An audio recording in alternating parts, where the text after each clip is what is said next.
Hello and welcome to this special Christmas Day video.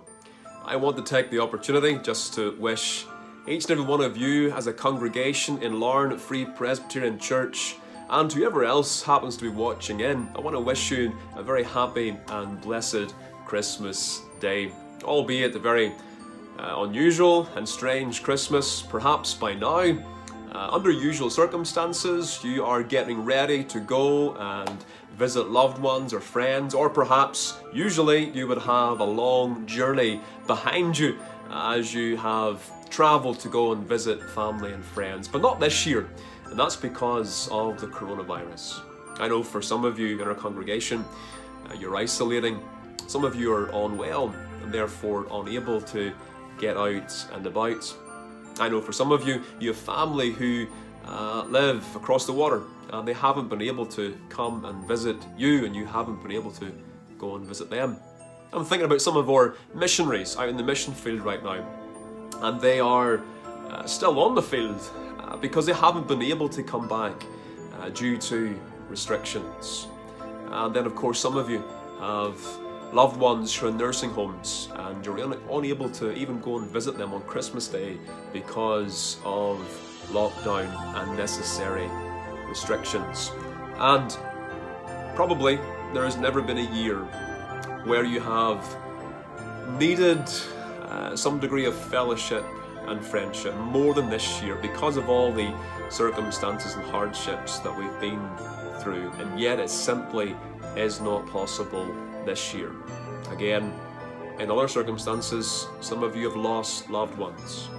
For some of you, the family unit is broken at the minute, and meeting together just isn't a genuine possibility.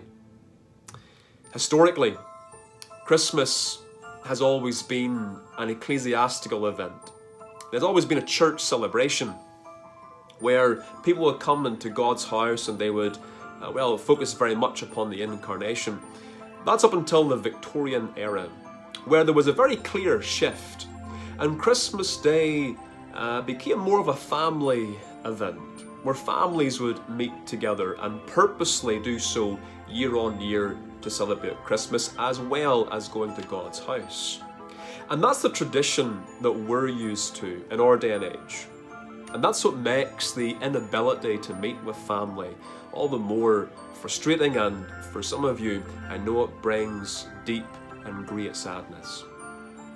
Yet, the heart of this season, the heart of this celebration, is about God visiting us. Now, I know there's different views on Christmas, and I appreciate that.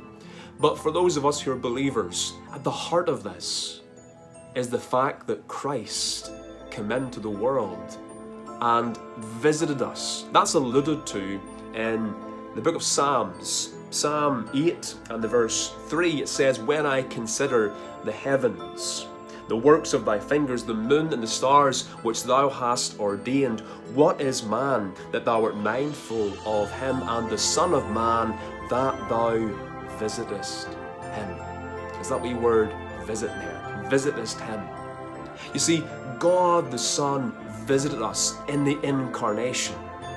When God the Son entered into the womb of the Virgin Mary, and there in Mary was forged our Saviour, our Redeemer, who came to walk amongst men that he might provide a way where we could have peace with God and forgiveness.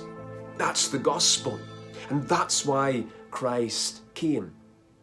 Now, there has been other occasions when the Lord visited people here on earth, both before and after the incarnation. I'm thinking on Sarah. Remember how Abraham and Sarah were praying for a son, and the Lord visited Sarah and she conceived. Remember how the people of Israel were in Egypt and they were praying for the Lord to come and deliver them, and the Lord visited them and delivered them.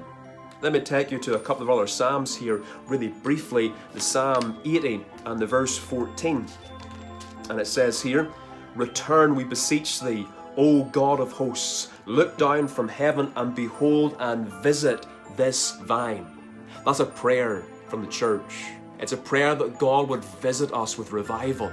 He would come and repair the broken branches and strengthen the trunk, that God would come and bless the church. That's what we need.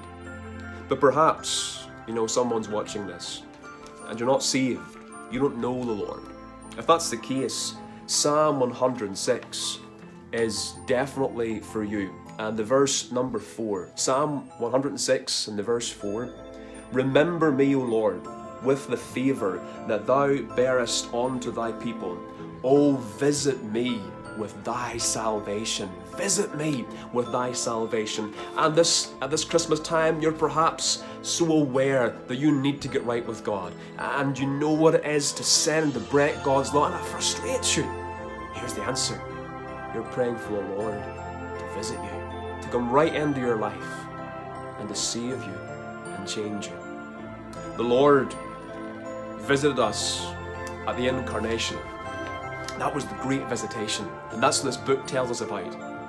And let me tell you, this is something worth singing about, that God the Son, veiled in flesh, God and man, here to save us and to help us. Why did he come?